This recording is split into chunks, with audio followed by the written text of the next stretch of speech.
Well, good afternoon. My name is Alan Elfman. You're watching Market News Media.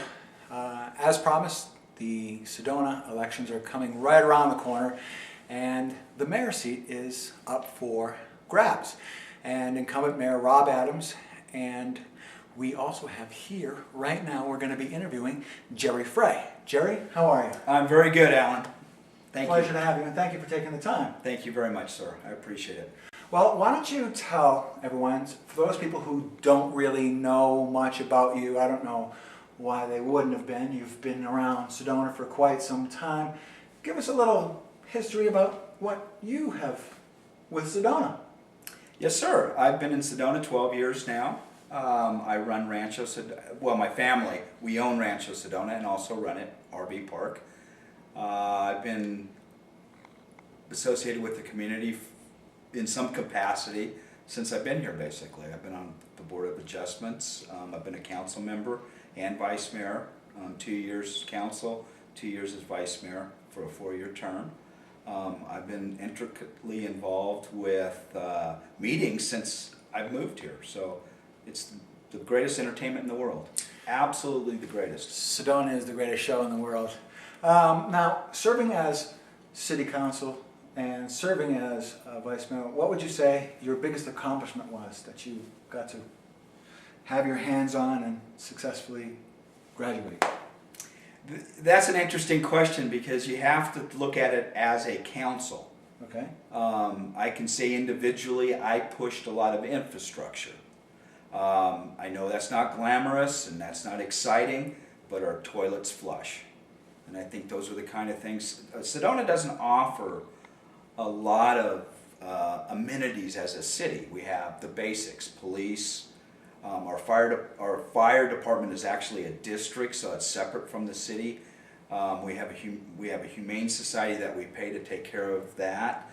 So the city really offers only a few things, amenities, quote amenities, and one is the sewer system. That's the biggest capital improvement that the city's ever made, and that's what we owe too. About $59 million in capital improvement. And waste. Yeah, and waste, yeah. Exactly. Well, and speaking of waste, I know one of the hot topics is our budget. And from what I understand, using your analogy of flushing, we're really going down. What do you foresee if you were to take the position of mayor? What would you do to unclog the toilet, so to speak? Well, interestingly enough, we're in really good financial shape right at the moment. We have over $10 million in reserves. If you count all the reserve accounts, it's $41 million. So we're not like the typical city, county, or even the state government in Arizona right now. We do have some reserves. The problem is it's going to take a few years for us to get back up that sales tax revenue to where it was pre 2007/2008, somewhere in there. It's going to take quite a few, it's going to take 3 or 4 years to get it back up there. So we really have to look at streamlining everything right now. The city, what we do as the city, no capital improvements, everything has to just sort of maintain itself. No capital improvement projects going forward. Taking a look at the budget in the sense of what we can slash, where we can slash it, and then just we might have to spend some reserve, but that's what it's for. Okay, and one of the other things that I know really big buzz is the lights. Yes, sir. Why don't we talk about how you feel about the lights? I don't mean to dim the subject a bit, but I want to shed light on a hot topic here. This is one reason I'm running for mayor. Not specifically the lights, but nothing ever goes away in Sedona.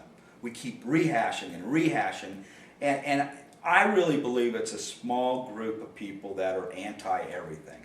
They're NIMBYs. They don't want anything. They've moved here, they've been here 3 or 4 or 5 years, and by gosh, they don't want anything to happen. This is not our road. We have a problem at night. You cannot see at night. People have stated in council meetings, all ages, that they're scared to go out at night to drive because they can't see. Well, ADOT owns this road, and if there's another death, it's going to be the state of Arizona, the county, and the city that is going to be liable, and it's going to be major.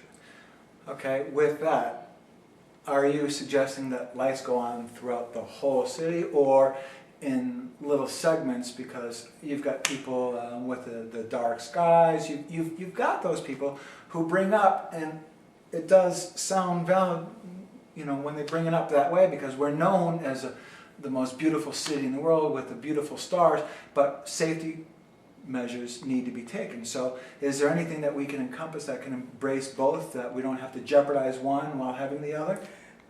That's a very interesting question, because we have to have continuous lighting, or ADOT is going to drop the road in our lap. But interestingly enough, nobody talks about this lighting is going to be 40% less lumens than the lighting we have on 179 and the lighting that we have uptown. The other thing is, there are 37 lights between basically, I think it's Canyon over here, and the roundabout. 37 of the 30-foot lights. And then the rest is pedestrian lighting, which comes up to be about 96. We're lighted uptown too, with pedestrian and I can't remember, I think there's 18 or something uptown of the 30-foot lighting. We're lit every place but where we've had deaths. The other thing is, I actually belong to the Dark Sky Association in Tucson. Flagstaff was the first dark sky community. They have 2 major state routes going through Flagstaff. Both of them are lit.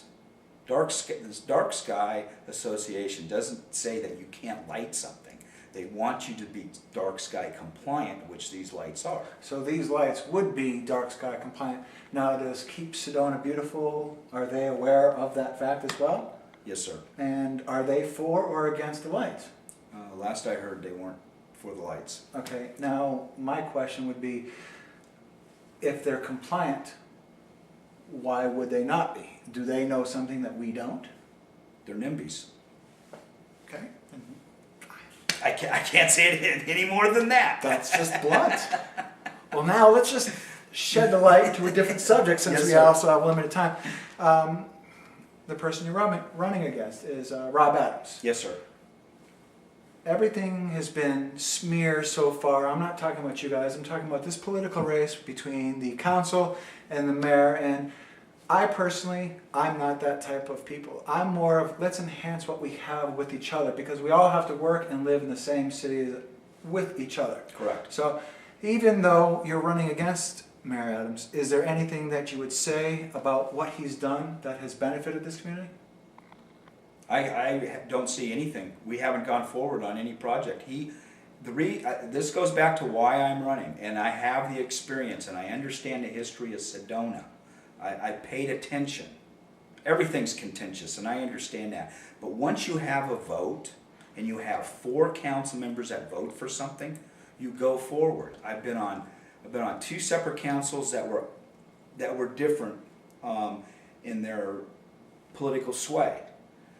If I was in the losing end of a vote, we went forward. I didn't cry and whine and keep making a mockery of the system. We went forward. I've also been on a council where I was on the majority, most of the time.